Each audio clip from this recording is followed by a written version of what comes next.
She stood in an abandoned factory elevator, staring at a man who'd been shot twice, two babies who shouldn't be there, and a gun that couldn't decide if she was a threat or salvation. The blood had spread almost to her shoes. One of the babies was crying. The other wasn't making any sound at all. And the man with the gun said, in an accent thick with pain, "Please, help her. She's not breathing right." But 6 hours earlier, Nadia Reeves had been counting change at a gas station, trying to figure out if she could afford both dinner and her grandmother's insulin copay. The answer was neither. It was always neither. 26 years old with $43 in her account, 3 semesters away from a pharmacy degree she'd never finish, and surviving on her third energy drink of a 12-hour shift. Her Honda's check engine light had been on for 2 months. She'd stopped looking at it. The delivery app pinged at 1:47 a.m. Big tip, $200 for a steakhouse order. Nadia's fingers hovered over accept. The address was wrong, she could feel it. Something in her gut twisted. The location pin sat in the middle of the old Packard plant, Detroit's most famous ruin. Nobody lived there. Nobody worked there. She accepted anyway. $200 was $200. The February wind cut through her jacket as she parked outside the automotive plant's south entrance. Ice glittered on the broken pavement, beautiful and treacherous. Her breath misted in the air. The bag of steaks and sides sat heavy in her passenger seat, still warm. Whoever ordered this was either pranking her or her phone buzzed. Customer note update. Service elevator. 3rd floor. Bring food. Come alone. Nadia's hands tightened on the steering wheel. Every survival instinct she had screamed at her to drive away. Put the car in reverse. Go home. But she thought about her grandmother's dialysis appointment in 14 hours. She thought about the insulin. She thought about how she'd skipped her own dinner so her grandmother could eat. She grabbed the food and walked into the darkness. The plant smelled like rust and decades of abandonment. Her phone's flashlight threw weak shadows against graffitied walls. Somewhere above her, metal groaned. Pigeons scattered.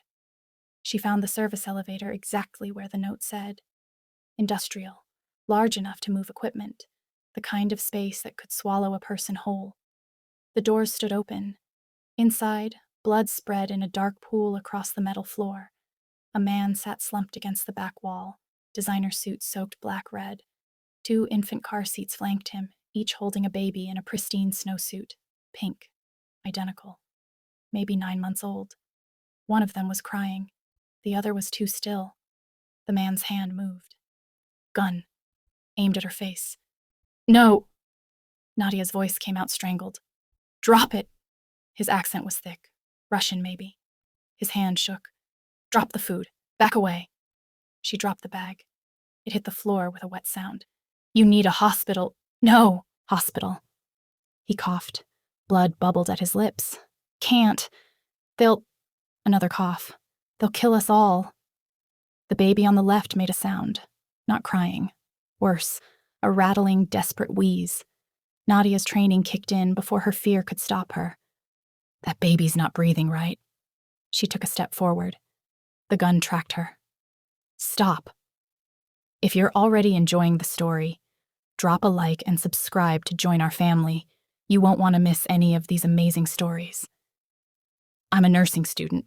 I was. Her hands came up, showing empty palms. 3 years of training before I had to drop out. That baby is in respiratory distress. If I don't help her right now, she'll die. His eyes, dark, desperate, already dimming, met hers. For 3 seconds, the only sound was the struggling baby's wheeze. The gun lowered, just an inch. Please, he whispered. Nadia moved. She dropped to her knees beside the car seat, fingers finding the baby's tiny chest. Weak rise and fall. Lips tinged blue.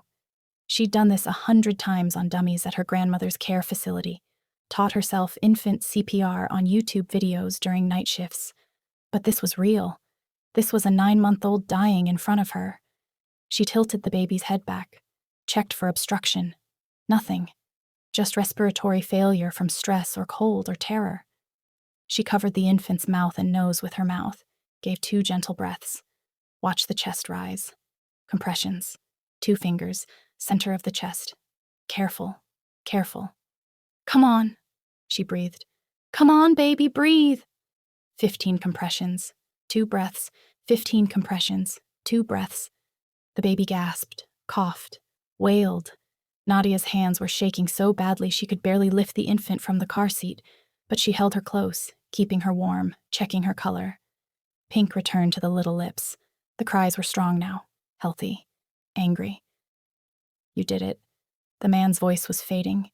You saved her. Nadia finally looked at him. Really looked. He'd been shot twice, once in the shoulder, once in the side. The side was worse. Abdominal wound, bleeding internally, maybe hours left without surgery. His face was pale beneath tattoos that crawled up his neck, intricate patterns she didn't recognize. Prison ink, maybe? His suit probably cost more than her car. What's your name? She asked. Konstantin. Each word seemed to cost him. Konstantin Volkov. The name meant nothing to her. The babies? Mira. He nodded toward the one in Nadia's arms. And Sonia. The other one, still crying but healthy. My daughters. Someone shot me. Tried to take them. I got away, but I can't. He coughed again, worse this time. Can't go to hospital. My head of security, Yael. He's the one who...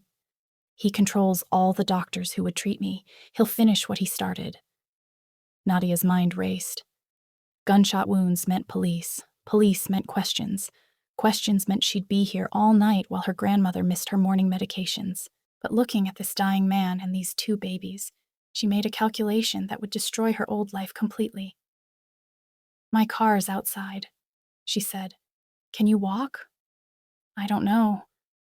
Then I guess we're about to find out. She stood, Mira still in her arms, and held out her free hand. Because you're right about one thing.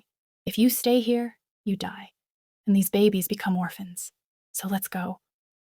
He stared at her like she'd materialized from nowhere, like she wasn't real. Why are you helping me?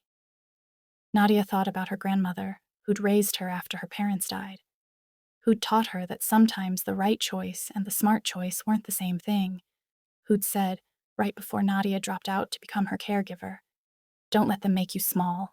Don't let them make you cruel. Because someone has to, Nadia said. And today, that someone is me. She helped him up. He was heavy, muscle and blood-soaked clothes in desperation. He managed to grip Sonia's car seat with his good hand. Together they stumbled toward the exit. Every step left blood on the floor. Every breath he took sounded wet. They made it to her Honda. She arranged both car seats in the back, buckled them with shaking hands. Mira had stopped crying. Both babies watched her with dark, serious eyes. Konstantin collapsed in the passenger seat, guns still in his hand, but no longer pointed at anything. Where are we going? He asked. Nadia started the car. The check engine light glowed cheerfully. The only place no one would think to look for a Russian mob boss. I didn't say I was... You didn't have to. She pulled out of the lot, tires crunching on ice. We're going to my grandmother's apartment. It's in a subsidized senior living complex. Security cameras only cover the parking lot, and half of them don't work. You'll blend right in. He laughed. It turned into a cough. As what? A dying grandfather? Close enough. They drove through Detroit's empty streets. The radio played soft jazz. In the back seat, the babies fell asleep, exhausted from terror. Konstantin's breathing grew more labored with every mile. If I die, he said quietly, promise me something. You're not going to die. Promise me. His hand found hers on the gear shift. His grip was cold. Take care of them. My girls. Don't let them go into the system. Don't let Yael find them. They're all that's left of everything good. Nadia's throat closed. What about their mother? Dead, a year ago. Childbirth complications. His voice broke. She made me promise. The babies would grow up knowing mercy exists. That's what she said. Mercy. I've spent 18 months trying to honor that promise, trying to do something right for once. Then stay alive, Nadia said fiercely, and honor it yourself. They pulled into the parking lot at 3:14 a.m. Nadia half-carried, half-dragged Constantine through the side entrance. The babies, mercifully, stayed quiet. She lived on the 3rd floor, her grandmother on the 4th, but tonight they'd need to be together. She keyed into her grandmother's apartment. 1 bedroom, kitchenette, bathroom barely big enough to turn around in, floral wallpaper and the smell of Earl Grey tea. Safe, normal. Everything Konstantin Volkov wasn't. Her grandmother, Elena Reeves, 72 years old, 4'11" of steel-spined determination, stood in the kitchen in her bathrobe. She took one look at Nadia, at Konstantin, at the babies, and said, in perfect Russian, "Ya znаю kto ty." I know who you are. Nadia's world tilted. "Babushka, you speak Russian?" Her grandmother's eyes never left Konstantin's face. "I grew up in Moscow. I defected in 1987. I know the Volkov name. I know what it means." Konstantin swayed. Nadia caught him before he fell. "He's dying," Nadia said, "and I'm going to save him. You can help me or you can call the police, but you raised me to choose mercy, and that's what I'm doing." Her grandmother was silent for a long moment. Then she switched to English. "Put him in the bathroom. I'll get towels. This is going to be very, very messy." "Thank you," Nadia whispered. "Don't thank me yet." Her grandmother's voice was grim. "You've brought death into my home, Detka. Let's see if we can keep it from staying." They carried Konstantin into the tiny bathroom. He collapsed against the toilet, breathing in short, desperate gasps. The babies stayed in their car seats in the living room, finally sleeping. Nadia looked at the man bleeding out on her grandmother's bathroom floor, at the babies who'd almost died tonight, at her own hands still shaking from adrenaline. She'd made a choice. Now she had to live with it, or die trying. Her grandmother returned with an armful of towels, a first aid kit that looked military grade, and a bottle of vodka. Not the cheap stuff Nadia bought for disinfecting wounds during her clinical rotations. This was Russian, expensive, the label in Cyrillic. "You'll need this," Elena said, setting everything on the bathroom counter. Then she looked at Konstantin, still slumped against the toilet, and spoke in rapid Russian. He responded, voice weak but steady. Back and forth they went while Nadia's exhaustion-fogged brain tried to process that her grandmother, who'd claimed to speak only English and broken Polish, was fluent in a language she'd never once mentioned. "What are you saying?" Nadia demanded. Elena switched back to English. "I asked him if he came here to die and bring that death to my granddaughter. He said no. He said he came here because you gave him no choice, and for what it's worth, he's sorry." "I'm not," Konstantin muttered. Blood stained his teeth. "Sorry, I mean. She saved Mira. I'd bring hell itself to her door if it meant my daughter lived." "You might have done exactly that." Elena turned to Nadia. "Do you know what you're doing, Detka, with the wounds? I had 3 years of nursing training before—" Nadia stopped. Before her grandmother's stroke. Before she dropped everything to become a caregiver instead of a nurse. "I know enough. Maybe." "Then you need to start now. He's got maybe 2 hours before shock kills him, surgery or not." Nadia knelt beside Konstantin, her knees pressing into blood-soaked tile. "I need to see the wounds." He tried to help remove his jacket, but his arms wouldn't cooperate. She ended up cutting the fabric away with kitchen shears, ruining what was probably a $5,000 suit, revealing a torso covered in tattoos. Not random ink. These were deliberate, organized. Each one told a story she couldn't read. 2 entry wounds. No exits. The shoulder wound had missed major arteries. Lucky. The abdominal wound was worse. Lower right quadrant, maybe liver, maybe intestine, definitely bleeding internally. She pressed gauze against it, and his whole body went rigid. "I know," she whispered. "I know it hurts, but I need to stop the bleeding." She'd learned wound care on dummies and YouTube videos. She'd practiced on pork roasts from the grocery store, teaching herself suture techniques in her apartment at 2 a.m. But this was different. This was human. This was someone's father, bleeding out because she'd said yes to a delivery that should have been a police call. Her hands found the rhythm anyway. Check for debris. Irrigate with sterile saline she'd borrowed from her grandmother's home health supplies. Pack the wound. Apply pressure. Watch for signs of shock. Konstantin's fever spiked an hour in. He started mumbling in Russian, words that sounded like prayers or confessions. Elena stood in the doorway, arms crossed, face unreadable. When he said a name, Irina, her expression softened. His wife, Elena translated quietly. He's apologizing to her, saying he tried, saying he's sorry he couldn't be what she wanted. What did she want? Nadia asked, hands still working. For him to be good, to choose mercy over violence. Elena's voice held something that might have been pity. She died believing he could change. Romantic of her. Konstantin's eyes opened. They fixed on Nadia's face with surprising clarity. I did change. For 18 months, I've been redirecting money. Hospital funds, children's cancer wards. The same hospitals that failed to save Irina during the delivery. I couldn't save her, but I could save others.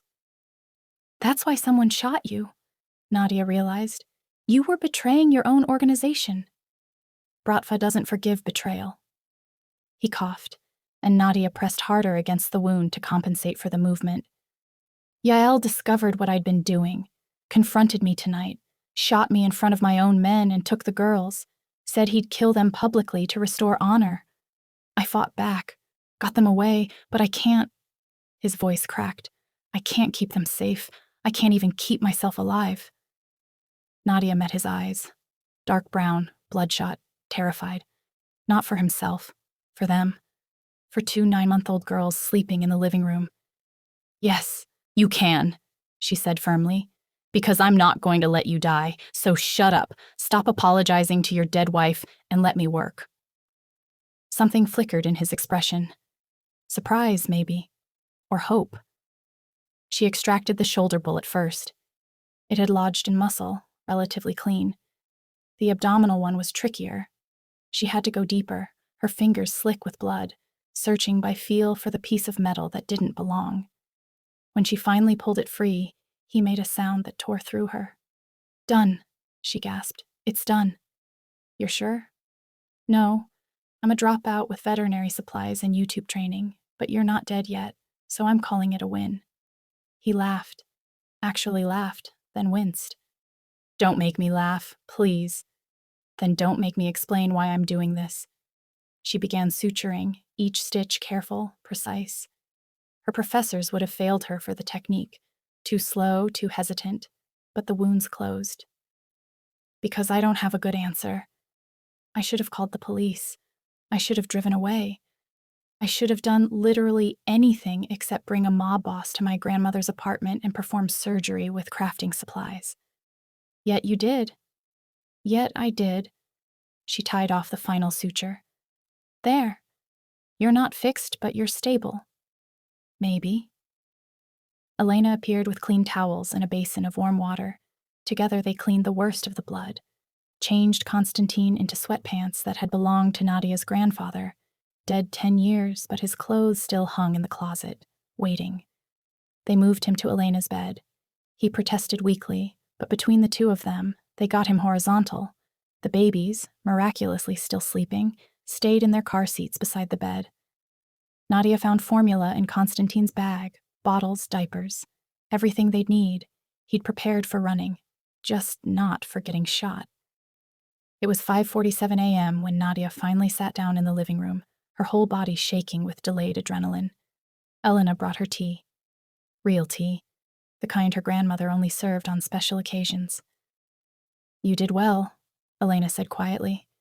I committed about 15 crimes tonight. 16, I counted. Her grandmother settled into her armchair with a sigh. Harbor a fugitive, practice medicine without a license, failure to report a gunshot wound. Please stop. But you saved 3 lives, 4 if you count your own soul. Nadia looked up sharply. What? You were becoming small, Decca, beaten down by bills and bad luck in a world that doesn't care if good people survive. You were forgetting how to be anything except tired. Elena reached over, took Nadia's blood-stained hand in her own weathered one. Tonight, you remembered. You saw someone who needed help, and you helped. Even though it was dangerous, even though it was stupid, even though it will probably cost you everything. That's not exactly comforting. It wasn't meant to be. Elena squeezed her hand. But I'm proud of you anyway. Your mother would be too. Nadia's throat closed. Her mother had been a social worker, had died trying to help an abused woman escape her husband. The husband had shot them both in a grocery store parking lot. Nadia was 14. She'd learned then that helping people could get you killed. She'd learned tonight that she'd help anyway. How do you know who he is? Nadia asked. The Volkov name. What does it mean? Elena was quiet for a long moment. Then, his father was Dmitry Volkov, built the Bratva's American operations in the 90s. Weapons trafficking mostly. Some drugs. He was brutal, efficient. I knew people who knew people back in Brighton Beach before I moved here. The Volkov name meant death. And Konstantin inherited the empire when his father died. 8 years ago, maybe. I heard he was just as ruthless, maybe worse. She paused. But his wife was American. Social worker like your mother. Word was she reformed him. Or tried to. She died a year ago, he said. Childbirth complications? And he's been trying to honor her memory ever since. Elena shook her head. Men and their grand gestures. He should have just left, taken the girls and disappeared. Instead, he stayed, tried to dismantle the whole organization from inside. Foolish, noble, doomed. He said someone named Yael shot him, his head of security. Elena's expression darkened. Yael Kozlov. If Konstantin is dangerous, Yael is death itself. Smart, loyal to the Bratva above all else. If he's decided Konstantin is a traitor, he won't stop until Konstantin is dead, and anyone protecting him. The weight of that settled on Nadia's shoulders. She'd saved a man's life tonight. She might have signed her own death warrant in the process. What do we do? She whispered. We keep him alive until he's strong enough to run. Then we pray he runs far and fast and takes all his trouble with him. Elena stood, bones creaking. But first we sleep. You have work tonight, and I have bingo at noon. We maintain appearances. Normal life, normal routine. The moment someone notices we're acting strange, that's when danger finds us. Normal. Nadia looked at the blood still under her fingernails, at the bathroom that looked like a crime scene, at the 2 babies sleeping beside a wounded mob boss in her grandmother's bed. Nothing would ever be normal again. Her phone buzzed, a text from her supervisor. Missed shift tonight. 1 more no-show and you're terminated. Nadia stared at it. She'd completely forgotten about work. Forgotten about the steakhouse delivery she'd abandoned in that elevator. Forgotten about everything except stopping the bleeding. She typed back. Family emergency. I'll make up the shift. Another buzz. Konstantin's phone, not hers. It sat on the coffee table, screen cracked, but still functional. 87 missed calls from a contact labeled simply, Y. Yael. He was looking for them. And eventually, he'd find them. Nadia turned off the phone and buried it in her grandmother's kitchen drawer beneath expired coupons and rubber bands. Out of sight, out of mind. She checked on Konstantin one last time before attempting sleep. His fever had broken. Breathing steady. The babies slept on either side of him, tiny fists curled against his chest. He'd positioned himself between them and the door even in sleep, still protecting them. Always protecting them. His eyes opened as she approached. Thank you, he whispered. For my daughters. For me. For not calling the police. Don't thank me yet. We might all die because of this choice. Then we die together. His hand moved toward hers, stopped halfway, like he wanted to reach for her but thought better of it. Better than dying alone. Nadia should have left then, should have gone back to the couch, tried to sleep, prepared for the shitstorm tomorrow would bring. Instead, she sat on the edge of the bed. Tell me about Irina. Why? Because if I'm risking everything to save you, I want to know who you were before tonight, who you're trying to be. He was quiet so long she thought he wouldn't answer. Then, she saw someone in me I didn't know existed. Someone kind, someone capable of building instead of destroying. She worked with abused women, helped them escape bad situations, saw the worst of humanity every day, but she still believed people could change. Did you? Change? I'm trying. Redirecting the money, that was her dying wish. She made me promise. Use the blood money to save lives instead of taking them. 18 months I've been doing it. $47 million to children's hospitals. Every dollar stolen from weapons deals, drugs, violence, turned into chemotherapy, surgeries, miracles. His voice broke. I can't bring her back, but I can try to be the man she thought I was. Nadia understood then. He wasn't just running from Yael. He was running toward something, toward the person his wife had believed he could become. The tattoos on your chest, she said quietly. What do they mean? Insurance. Every coordinate, every access code, every piece of evidence I'd need to destroy the Bratva. It's all there, inked on my skin. That's why Yael shot me instead of just killing me. He needs me alive long enough to copy the information. Then he'll execute me publicly, restore order, make an example. And the babies? Leverage. He'll threaten them to control me, or kill them to punish me. Depends on his mood. Constantine's jaw tightened. I won't let him touch them. I'll die first. Or, Nadia said slowly, we keep you alive, keep them safe, and figure out how to stop him. We? She didn't know when the decision had been made. Maybe when she'd first heard Mira's struggling breath. Maybe when she'd looked into his desperate eyes and seen not a monster, but a father terrified of failing his children. Maybe when she'd remembered her own mother, killed for trying to help. We, she confirmed. You saved your daughters tonight. I saved you. Now we save each other. Deal? He stared at her like she'd offered him the moon. You're either very brave or very stupid.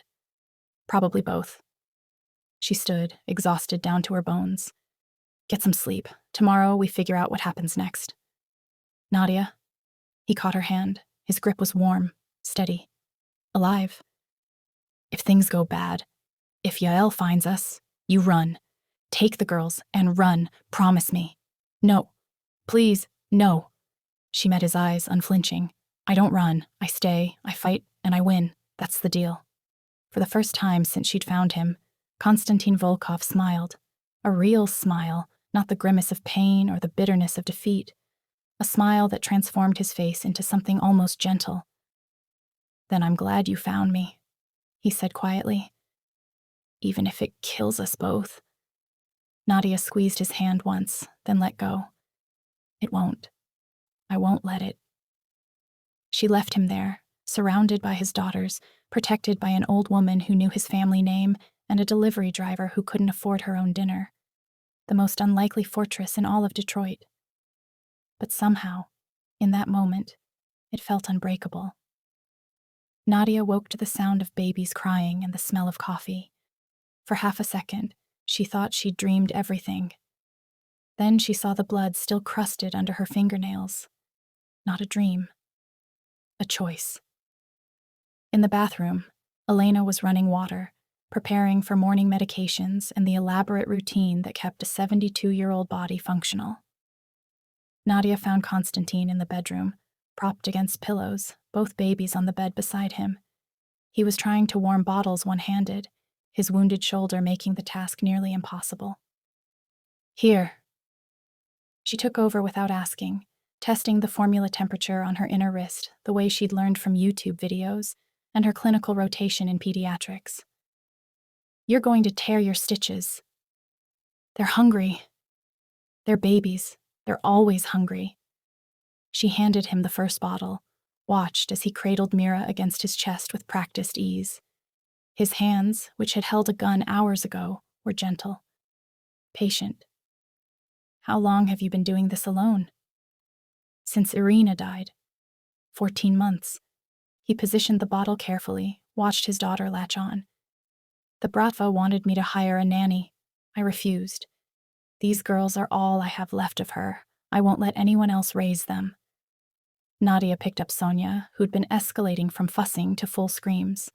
The moment she settled in Nadia's arms, the crying stopped. Dark eyes blinked up at her, curious, trusting. "How did Irina die?" Nadia asked quietly, offering Sonia the second bottle. "You said complications, but—" "Hemorrhage. The pregnancy was high risk from the beginning. Twins, her age, previous scarring from an assault years before we met. The doctors recommended termination. She refused. Said if they died loved. If they lived, they'd be miracles." His voice went rough. "She hemorrhaged during delivery. They couldn't stop it. She died with Mira in her arms, telling me to promise the girls would grow up knowing mercy exists, that they'd see kindness, not just violence, that they'd be different. And you've been trying to honor that ever since. Failing, mostly." He looked down at Mira, who'd finished her bottle and was falling back asleep. "I'm a weapons trafficker, Nadia. I've killed people, ordered hits, built an empire on blood and fear. How do I teach mercy when I barely understand it myself?" "You start by choosing it." She shifted Sonia to her shoulder, patting her back gently until a small burp emerged. "Like you did tonight. You could have shot me, could have left me in that elevator and found another way. But you didn't. Because you saved Mira. No, because you wanted to be saved." She met his eyes across the sleeping babies. "You're not your father, Constantine. You're not the empire you inherited. You're a man trying to keep a promise to the woman you loved. That's mercy. That's choosing to be different." He studied her for a long moment. "You're very young to be so certain." "I'm very broke to be this stupid. Yet, here we are." He smiled at that, a small, genuine expression that softened the hard lines of his face. In the morning light, she could see details she'd missed in the chaos. The scar above his left eyebrow, the slight crook in his nose where it had been broken, the exhaustion etched around his eyes, the kind that came from months of fear and sleepless nights. "How do you know how to do all this?"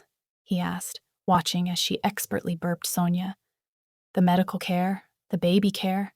You said you dropped out. 3 semesters from finishing my pharmacy degree when my grandmother had a stroke. She needed full-time care, and I needed to pay for her dialysis. So I dropped out, picked up delivery shifts, learned everything else from YouTube in desperation." She settled Sonia back in her car seat. "Sometimes I wonder what would have happened if I'd stayed. If I'd finished. If I'd become who I was supposed to be instead of who necessity made me." "Do you regret it?" "Every day." The honesty surprised her, and not at all. She raised me after my parents died, taught me everything that matters. How could I abandon her when she needed me? "That's mercy too," Constantine said quietly. "Sacrificing what you want for what someone needs." "Maybe. Or maybe it's just love. Hard to tell the difference sometimes." Elena appeared in the doorway, hair wrapped in a towel, face drawn. "We have a problem." Nadia's stomach dropped. "What kind of problem?" "Your supervisor called. She's threatening to terminate you if you don't show up tonight. And your phone's been buzzing. Collection agencies, bill reminders. If you suddenly stop responding to everything, people will notice, start asking questions." "I'll handle it." "And him?" Elena gestured to Constantine. "He needs at least 48 hours to heal enough to move. Maybe longer. Can you keep him here that long without anyone noticing?" Nadia did the math. 48 hours, 2 full days. Her next delivery shift was tonight at 8 p.m. Her grandmother had bingo at noon. If she missed it, her friends would worry. Everything had to seem normal, routine, like she wasn't harboring a fugitive and performing unlicensed surgery in a subsidized apartment. "I'll work tonight," she decided. "Short shift, 4 hours, claim family emergency for the rest. You go to bingo, come back, maintain appearances. We take turns watching him and the babies. In 2 days, maybe he's strong enough to run." "Run where?" Constantine asked. Good question. One she didn't have an answer for. Her phone buzzed again. She glanced at the screen. Unknown number. Her thumb hovered over decline, but something made her answer. Hello? Breathing. Heavy. Deliberate. Then, you picked up the wrong delivery, girl. Male voice. Cold. Accented like Constantine's, but sharper. Crueler. Who is this? Someone who's been very patient. You have something that belongs to me. Two somethings, actually, and a very stupid man who thought he could hide in a delivery driver's car. Nadia's hand tightened on the phone. Constantine was suddenly alert, eyes locked on her face. I don't know what you're talking about. No?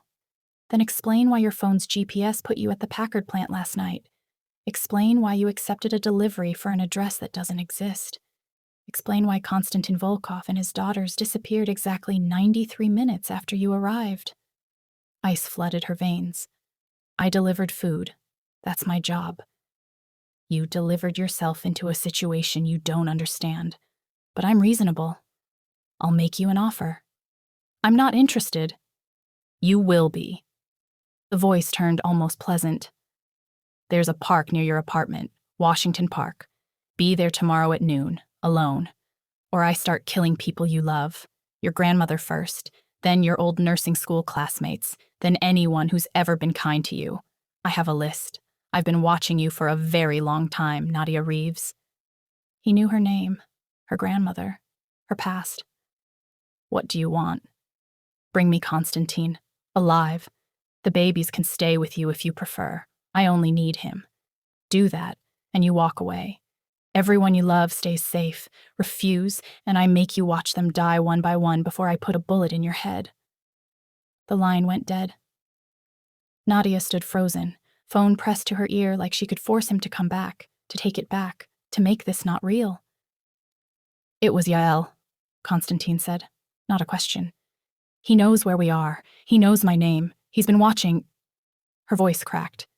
He said he'd kill my grandmother, kill everyone I care about, unless I bring you to him. Then you bring me to him. What? No! Nadia. He tried to stand, winced, settled back against the pillows. You heard him. He'll kill everyone you love. I won't be responsible for that. Take me to the park tomorrow. End this. So he can execute you? Use you to destroy whatever you've built?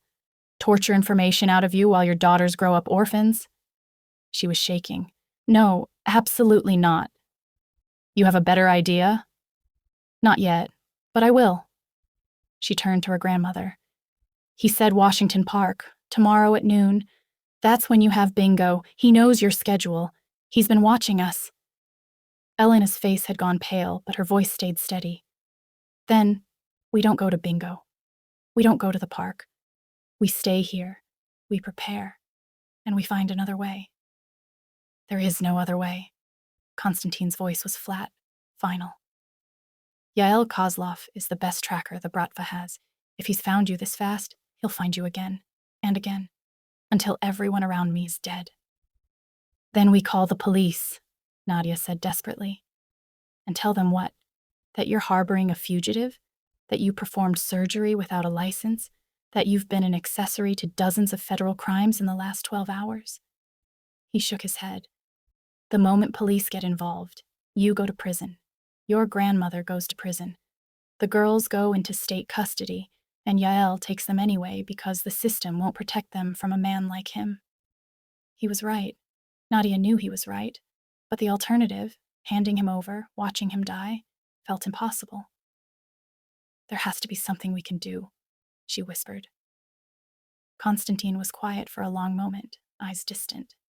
Then, there might be, but it's dangerous, and it requires me to betray someone I've protected for 7 years. Who? My half-brother, Dmitry Volkov. He looked at her, expression unreadable. FBI informant. He thinks I've been feeding him information to take down the Bratva. What he doesn't know is I've been protecting him, giving him just enough to keep the FBI happy while keeping him away from anything that would get him killed. If I call him now, tell him the truth, offer him everything, he might be able to get us out. Why haven't you called him before? Because Yael knows about Dmitri, has threatened to expose him, kill his wife and daughter if I ever try to use him against the Bratva. But if we're dead anyway? He met her eyes. It's a risk, a huge one, but it might be our only chance. Elena stepped forward.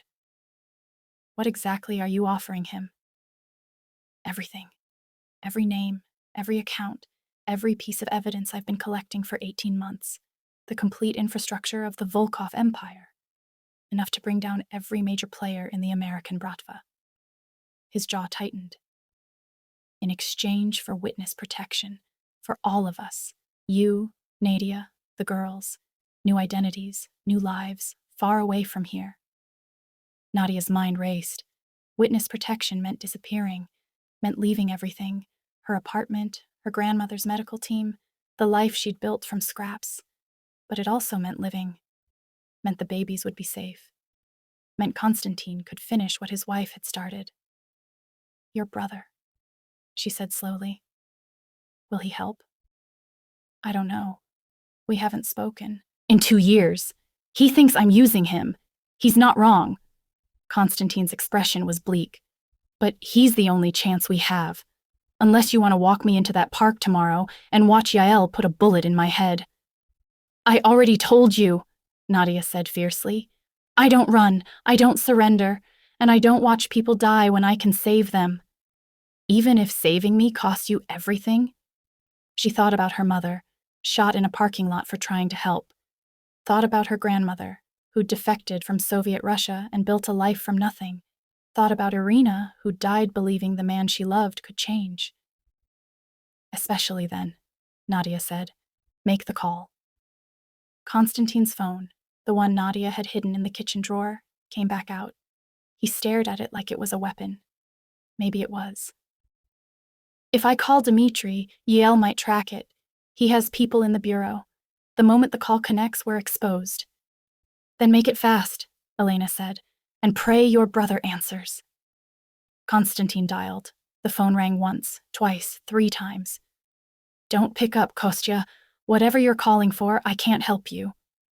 Dmitri's voice, distant and cold, filled the small apartment. I'm calling to give you what you've wanted for 7 years, Konstantin said. Everything. Every name, every account, every secret the Bratva's been hiding. Enough to take down the entire American operation. Silence on the other end. Then, why now? Because I'm dying. Because my head of security just tried to kill me and kidnap my daughters. Because I'm out of options and out of time. Konstantin's voice stayed steady. I've been betraying the Bratva for 18 months, redirecting money to children's hospitals. The same hospitals that failed to save Irina. Every dollar I stole, I gave to kids who deserved better than what this world gave them. You've been what? Dmitri's voice rose. Are you insane? Do you know what they'll do to you when they find out? They already found out. Yael shot me. I barely got the girls out. He glanced at Nadia. A woman saved us. Civilian, delivery driver. She pulled 2 bullets out of me in a bathroom and she's been protecting us ever since. Now Yael's threatening to kill her grandmother, kill everyone unless she hands me over. Then hand yourself over. Save them. Or you save us. Witness protection, new identities. Get us out, and I'll give you everything. Another long silence. Nadia could hear her own heartbeat, fast and frightened. The woman who saved you, Dmitri said finally. She there now? Yes. Put her on. Konstantin held out the phone. Nadia took it, hands shaking. Hello? Nadia Reeves, 26, dropped out of nursing school, works overnight delivery to pay for your grandmother's medical bills. Your mother was killed by an abusive husband when you were 14. Your father drank himself to death 2 years later. You've been alone since you were 16, except for your grandmother. Am I close? Her blood went cold. How do you... I'm FBI. We know everything. His voice softened slightly. You saved my brother. That means something. But you also just made yourself a target. So I need to know. Are you in this? All the way in? Because witness protection isn't temporary. It's forever. New name, new city, new life. You'd have to leave everyone you know, everything you've built. Can you do that? Could she? Nadia looked around the tiny apartment, at her grandmother, who'd sacrificed everything to raise her, at Constantine, watching her with desperate hope, at the babies, sleeping peacefully in their car seats, unaware their father was bargaining for their lives. Yes, she said. I can do that. Good. I need 8 hours to arrange extraction. Keep him alive, keep yourself hidden, and don't go anywhere near that park tomorrow. He said he'd kill my grandmother. He's bluffing. Yael Kozlov is a monster, but he's a smart monster. He won't move on civilians until he's sure you won't cooperate. You've got time. Not much, but enough. Dmitri paused. One more thing. There's a reason Yael found you so fast. He's not working alone. Someone in the Bratva is feeding him information. Someone with access to cell phone records, GPS data, surveillance footage. Who? I don't know. But whoever it is, they're close to Constantine. Close enough to know his movements, his patterns. Someone he trusted. Constantine's face went white. Impossible. I don't trust anyone. You trusted someone enough to let them know about the redirected money, about Irina's wish, about the hospitals. Dmitri's voice was grim. Think, Kostya. Who knew? Constantine closed his eyes. No one. I kept everything compartmentalized. Different accounts, different intermediaries, different... He stopped. The accountant, Gregor. He handled the transfers. He's the only one who saw the full scope. Then Gregor's either working with Yael or dead. Either way, assume every account is compromised, every safe house, every resource you thought you had. Dmitri let that sink in. I'll call you back in 8 hours with extraction coordinates. Until then, you're on your own. The line went dead. Nadia handed the phone back to Constantine. His hand was shaking. Gregor, he said quietly. I've known him since we were children. He was at my wedding. He held the girls when they were born. If he betrayed me... Then we deal with it, Elena said firmly. But first, we survive the next 8 hours. 8 hours. It felt like forever, and no time at all. Nadia checked her watch. 11:47 a.m. Her delivery shift started at 8 p.m. She had 8 hours before she had to leave, 9 hours before extraction. If Dmitri was right, if he could pull it off, if Yael didn't find them first. Too many ifs. I need to prepare, she said. If we're running, we need supplies, cash, medications for the babies, formula, diapers, everything. I have cash, Constantine said. In my jacket, inside pocket. 20,000 give or take.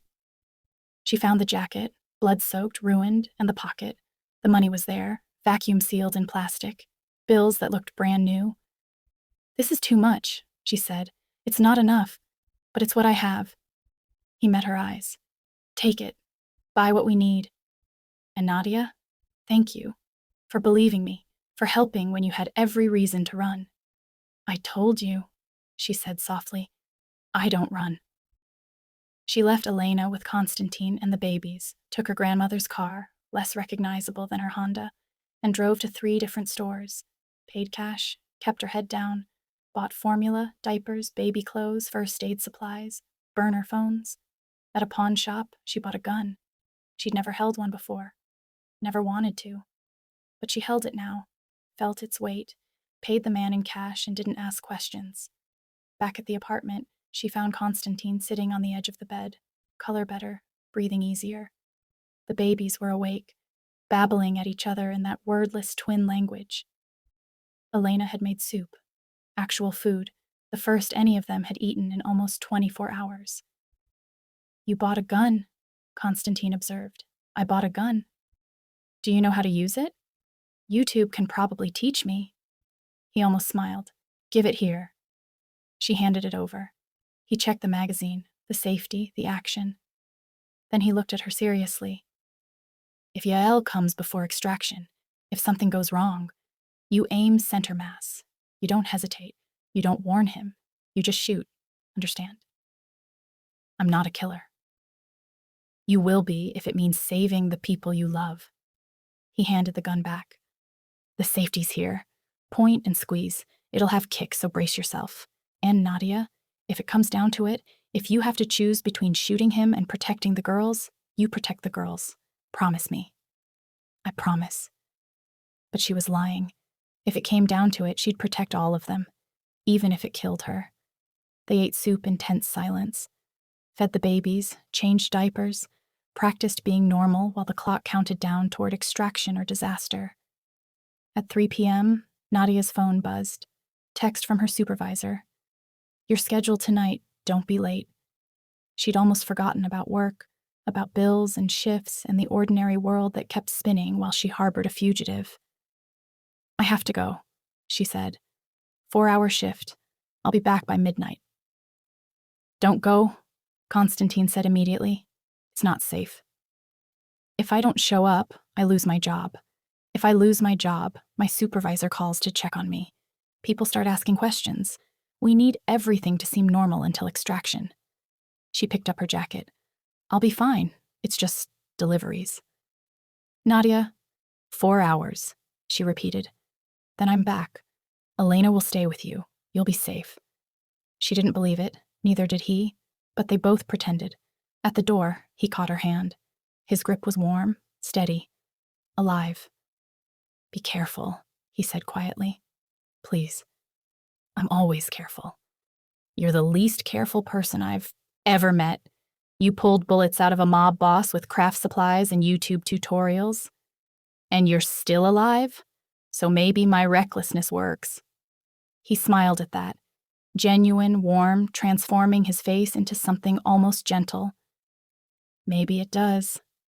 She squeezed his hand once, then let go. Left him there with her grandmother and his daughters. Drove to her shift, picked up orders, delivered food to people who had no idea their driver had committed 16 crimes in the last 24 hours. Normal, routine, like her world hadn't tilted on its axis. At 9:37 p.m., her phone buzzed. Unknown number. Her thumb hovered over decline, but she answered anyway. "Hello? You didn't come to the park." Yael's voice, cold, amused. "I don't negotiate with terrorists." "No, you harbor them instead." He laughed. "You're braver than I thought, or stupider. Hard to tell." "What do you want?" "To make you an offer. Since you clearly care about my wayward boss and his brats, I'll be generous. Bring him to me tomorrow. Same place, same time. Or I start killing people you love. Your grandmother first. I know where she lives. I know her medical schedule. I know she's alone right now, except for Constantine and those screaming babies." Nadia's blood turned to ice. "If you touch her, you'll what? Call the police? You're in too deep for that girl. You've crossed too many lines. The moment you let Constantine bleed on your grandmother's bathroom floor, you became one of us.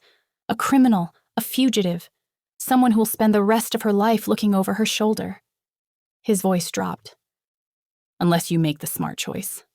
Give him to me. Take the money, I'll pay you. Start over somewhere far from here. You'll be rich, free, alive."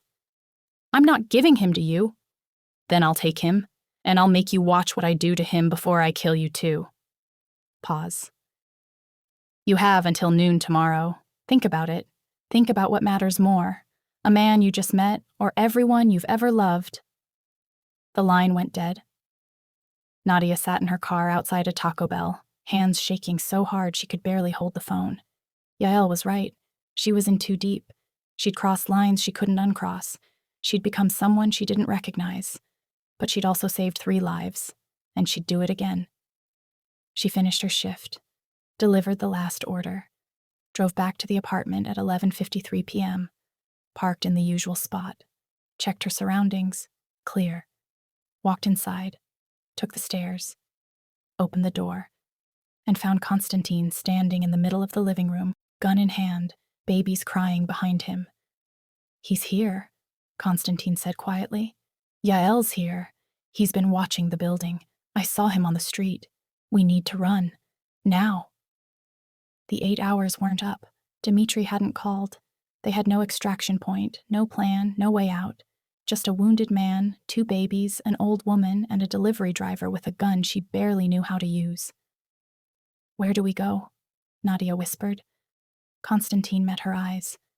For the first time since she'd found him, she saw fear there. Real, bone-deep fear. "I don't know," he admitted, "but we're about to find out."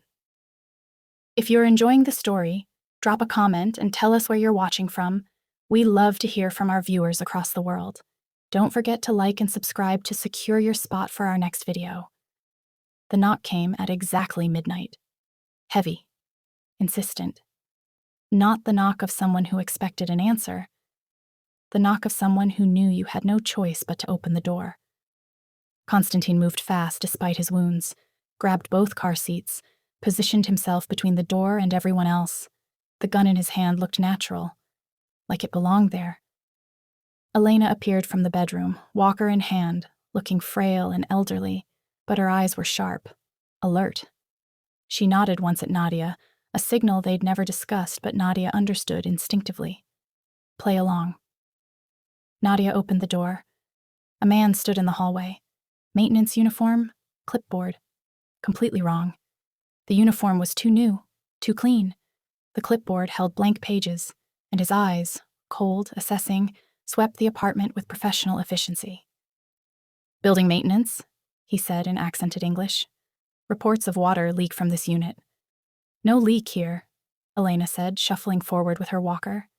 She looked confused, lost. "You must have wrong apartment." "I need to check anyway. Policy." He tried to peer past them. Nadia stepped into his line of sight, blocking his view. "Actually, now's not a good time. My grandmother's not feeling well. Can you come back tomorrow?" His eyes narrowed. Behind her, she heard Mira start to cry, perfectly timed, perfectly innocent. Just a baby fussing. The man's gaze flicked to the sound, then back to Nadia. She saw the moment he cataloged everything. Young woman, elderly grandmother, baby sounds, nothing suspicious, nothing worth reporting. "Tomorrow morning," he said. 9 a.m. I'll need access." "Of course, thank you." She closed the door, locked it, deadbolt, chain. Her hands were shaking. "He saw the earpiece," Constantine said quietly. "Did you notice? When he turned his head? Professional comms. He's Bratva." "He's scouting," Elena confirmed. "They'll map the building tonight. Full assault tomorrow, maybe morning." "How do you know?" Nadia asked. Her grandmother's expression was grim. "Because that's what I would do." Before Nadia could process that statement, her phone buzzed. Dmitri. "Extractions moved up. Yael's closing in faster than expected. I've got a team in position at the Packard plant. Same place you found Constantine.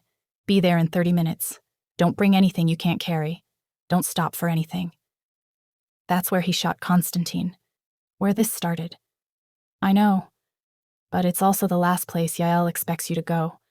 He's watching your apartment, watching the roads out of the city. He's not watching where the story began." Pause. 30 minutes. If you're not there, we leave. Without you. The line went dead. 30 minutes. Nadia looked at Constantine, barely able to stand. At Elena, who couldn't move fast with her walker.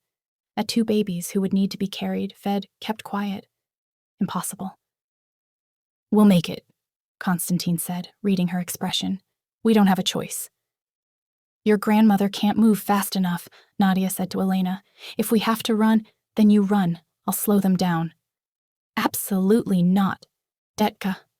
Elena gripped Nadia's hand. "I'm 72. I've lived a full life. You're 26. You have everything ahead of you. If it comes down to it, you save those babies. You save him. You save yourself. That's the priority.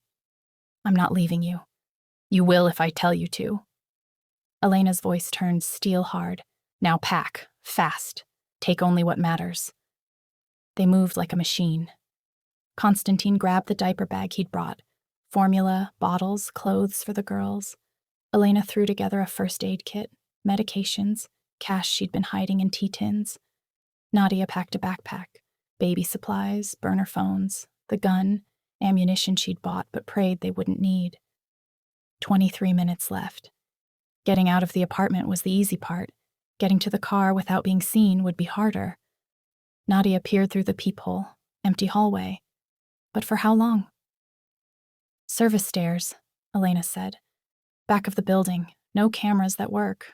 I checked when I moved in. When you moved in? Why would you? Old habits. Her grandmother's smile was sharp. Now move. They went single file.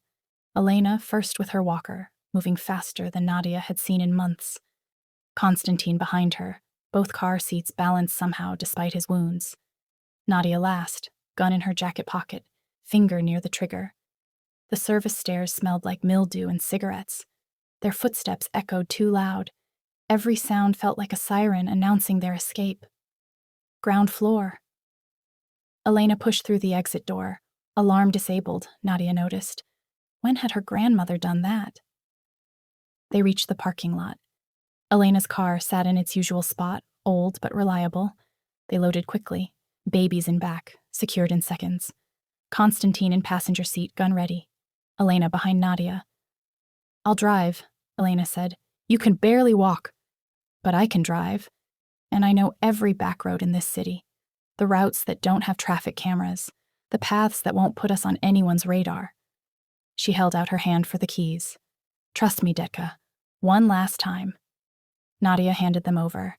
They pulled out at exactly 12:17 a.m., 13 minutes to reach the Packard plant. Elena drove like someone who'd done this before, like someone who knew how to run. She took side streets, residential areas, cut through an abandoned lot that Nadia didn't know existed. No main roads, no cameras. Who are you? Nadia asked quietly. Her grandmother's eyes flicked to the rearview mirror. Someone who used to be someone else. A long time ago. You defected from Russia. You said that, but you didn't say from what. GRU, military intelligence. Elena's voice stayed steady. I was a translator, saw things I shouldn't have seen, knew things I shouldn't have known, so I ran, 1987, made my way to New York, then Detroit, changed my name, became Elena Reeves instead of Ekaterina Sokolov, built a quiet life, a normal life. And you never told me. Because you didn't need to know, because I wanted you to be soft, to be kind, to be everything I couldn't be. Her grandmother's voice cracked slightly. But I should have known, should have remembered that kindness draws danger. You saved him because I taught you mercy. Now mercy might get you killed. If it does, I'd rather die kind than live cruel. Elena's hand found hers, squeezed once. Your mother's daughter. They drove in silence. Behind them, Detroit disappeared into darkness. Ahead, the Packard plant rose like a monument to industrial decay. Full circle. There, Constantine said, pointing. Black SUV, that's Dimitri's team. Elena pulled in beside it. Doors opened immediately. Men in tactical gear, faces covered, weapons ready. Dimitri stepped out. He looked like Constantine. Same dark eyes, same sharp features, but softer somehow. Less dangerous. Until Nadia saw his expression. Then she realized, not less dangerous, just better at hiding it. You made it? He said. Good. We have maybe 5 minutes before Yael's people realize you're not at the apartment. Where are we going? Constantine asked. Safe house, 2 hours away. From there, federal processing. New identities will take a few days, but you'll be protected. Guarded 24/7 until everything's finalized. And Yael? We'll handle him. You've given us enough to take down the entire Bratva leadership. Warrants are being processed now. By morning, everyone with ties to the Volkov Empire will be in custody or dead. Dimitri looked at his brother. It's over, Kostya. You're free. Constantine didn't look free. He looked exhausted. Broken, like freedom cost more than he'd expected. The girls come with you, obviously. Dimitri's voice softened. I'm not separating you from your daughters. I'm not a monster. Just FBI. Same thing some days. He gestured to the SUV. Let's move. The longer we stand here, the more exposed we are. They transferred quickly. Babies went first. Car seats clicked into the SUV's back row. Elena climbed in beside them. Nadia moved to follow. A hand caught her wrist. Constantine stood close enough that she could feel his warmth. His eyes searched hers. Thank you, he said quietly, for all of this, for saving me. For not running when you should have, for choosing mercy when the world gave you every reason to be cruel. You're welcome. Now get in the car before... He kissed her. Quick, desperate, tasting like blood and coffee and something that might have been hope. His hand cupped her face with impossible gentleness. For 3 heartbeats, the world narrowed to just them, the man she'd saved, and the woman who'd risked everything to do it. Then he pulled back. I'm sorry, he said. I shouldn't have... Glass shattered. Somewhere in the plant, something exploded. Not a bomb, but close. Flashbang, maybe.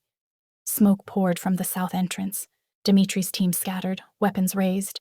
Move! Dimitri shouted. They found us! Nadia grabbed Constantine, shoved him toward the SUV. He stumbled, still weak, wounds tearing. She pushed him inside. More explosions. Gunfire. Tactical teams emerging from the shadows. Not FBI. Bratva. Yael's people. Get in! Elena screamed from inside the SUV. Nadia ran. Felt something hot slice across her arm. Bullet graze. Her medical training supplied helpfully. Ignored it. Reached the SUV. Hands pulled her inside. Constantine's hands, strong despite everything. The door slammed. The engine roared. They peeled out as bullets sparked off the armor plating. Through the rear window, Nadia saw them. Dozens of men. Tactical gear. Professional. Organized. And in the center, directing them with calm efficiency, stood a man she'd never seen but recognized instantly from Constantine's description. Yael Kozlov. He looked directly at their vehicle, raised his hand in a mock salute. Then he pulled out his phone. He's calling someone, Elena said urgently. Nadia's phone rang. Unknown number. Against every instinct, she answered. Hello, Nadia. We need to discuss your grandmother's medical emergency, and I think it's time you learned the truth about who your father really was. The world stopped. What? Yael's voice purred through the speaker. Oh, you didn't know? How delicious. Your mother never told you. She was so ashamed, you see. Ashamed that she'd fallen in love with a Bratva enforcer before she knew what he was. Ashamed that she'd gotten pregnant. Ashamed that when she found out the truth, she ran, took you, and disappeared. You're lying. Am I? Your father's name was Yael Kozlov.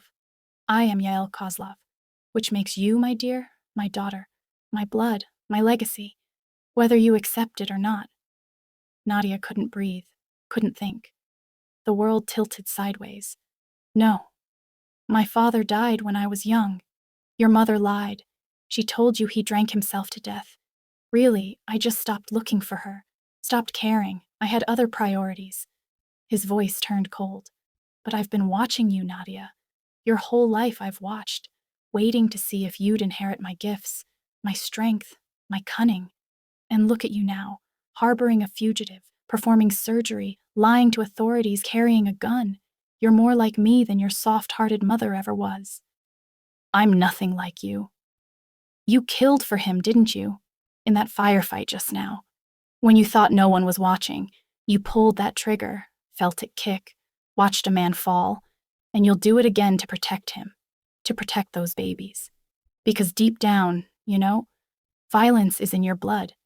You're Bratva, whether you claim it or not. She wanted to deny it, but her arm burned where the bullet had grazed it.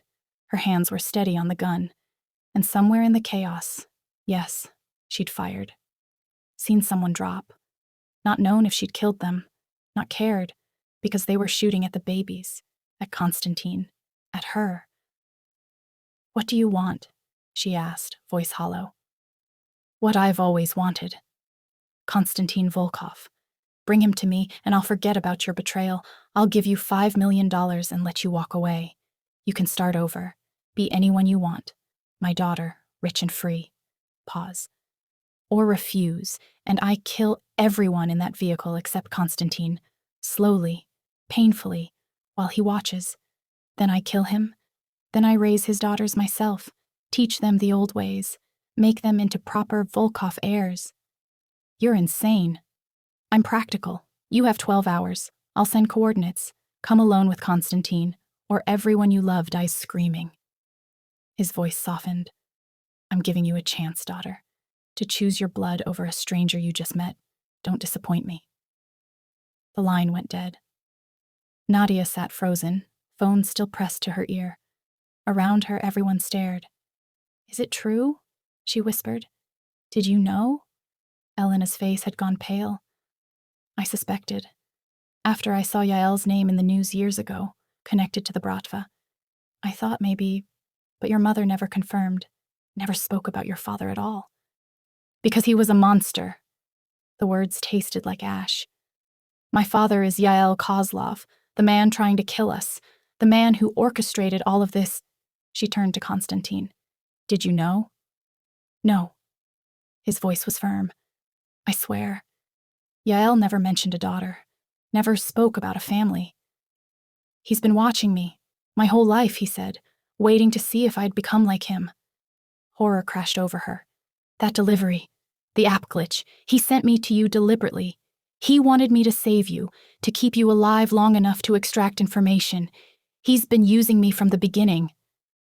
No, Constantine said urgently, gripping her hands. What you did, saving me, saving the girls, that was your choice, your mercy, not his manipulation. But he's right. I did kill someone back there. I pulled the trigger. Her voice broke. I'm his daughter, his legacy. Maybe I am like him. You're nothing like him. Constantine forced her to meet his eyes. Yael kills because he enjoys it. You fought because you had to protect innocent lives. That's not his legacy. That's yours. That's your mother's. That's mercy, not murder. Dmitri leaned forward from the driver's seat. We need to decide what we're doing. If Yael knows Nadia's his daughter, he won't stop. He'll use her against you, against all of us. Then we end this, Constantine said quietly. We give Yael what he wants. No, Nadia started. We give him me, but on our terms, a trap. We use the meeting he wants as an opportunity to capture him. Dmitri brings his FBI team. We end the Bratva leadership in one move. He'll kill you the moment he sees you. Not if we fake my death first. Constantine's eyes gleamed with dangerous intelligence. You have medical training. You know how to make someone appear dead without actually killing them. Beta blockers, sedatives, the right combination could stop my heart temporarily, revive me after Yael's captured. That insane, Nadia said. The dosages would have to be perfect. Too much, and you die. Too little, and he'll know you're faking. And even if it works, you'd be unconscious, vulnerable. He could kill you before we revive you. It's the only way to get close enough to capture him. Constantine's jaw set. He wants a public execution, wants to restore Bratva honor by killing me in front of everyone. We give him that. Stage it. Make it look real. Then your father learns what happens when he threatens the people I love. The way he said it, the people I love, made Nadia's chest tighten. There's another option, Elena said quietly. Everyone turned to her. I go instead. What? No, Nadia started. Listen, Yael wants leverage over you, wants to force your hand. He threatened me because he knows you love me, so I become the trade. Me for Constantine, me for the location of where you're hiding. He takes me, thinks he's won, and walks into Dmitri's trap. He'll kill you, Nadia said flatly. Maybe. Or maybe he'll underestimate a 72-year-old woman with a walker, like everyone does. Elena's smile was sharp. I wasn't always a grandmother, Detka. I was GRU. I know how to survive interrogation, how to mislead, how to buy time. I'm not risking you. You don't have a choice. We're out of options and out of time. Elena looked at Dmitri. Can you protect my granddaughter? Keep her and those babies safe no matter what? Yes, Dmitri said without hesitation. Then it's decided. Yael wants a trade. He gets one. Just not the one he's expecting. The SUV fell silent. Outside, the city blurred past. Inside, Nadia felt the last pieces of her old life crumbling away. Her father was a monster. Her grandmother was a spy. The man she'd saved had become someone she couldn't imagine losing. And they were about to walk into a trap that could kill them all. No, Nadia said finally. No trades. No sacrifices. No one dying to save anyone else. Then what do you suggest? Constantine asked. We fight, all of us, together. She looked at each of them in turn. Yael thinks he knows me, thinks he can predict what I'll do because I'm his blood. But he's wrong. I'm not his daughter. I'm my mother's daughter. And she taught me that when bad men come for the people you love, you don't run. You don't surrender. You stand and you fight and you win. Against the entire Bratva? Dmitri shook his head. You're one woman with no training. I'm one woman who's kept Constantine alive for 2 days with craft supplies and desperation. I'm one woman whose grandmother was GRU, who's got FBI protection and a mob boss who owes me his, life. She pulled out the gun. And I'm one woman who's already killed once tonight to protect these babies. So, yeah, I'll fight the entire Bratva if I have to. Constantine stared at her like she'd grown wings. You're insane. I'm committed. There's a difference. You're also incredible. His voice went soft. And if we survive this, I'm going to spend the rest of my life trying to deserve you. Heat flooded her face. Let's survive first. Romance later. Deal. Dimitri's phone buzzed. He answered, listened, went pale. We have a problem. Yael just sent coordinates for the exchange. Wants everyone there, Constantine, Nadia, Elena. Says if anyone's missing, he starts executing random civilians until we comply. He's already taken hostages. 5 people from your grandmother's apartment building. Says they die in 6 hours unless we show up. Nadia's stomach dropped. Mrs. Chen from 4B. Marcus, who works the night desk. Those are real people. I know. Dimitri's voice was grim. Which means we don't have a choice. We go. We play his game, but we play it smart. What's the location? Same place it all started. The Packard plant. Service elevator. 3rd floor. Full circle, Nadia thought. Where she'd found Constantine bleeding out. Where this nightmare began. Where, somehow, it would have to end.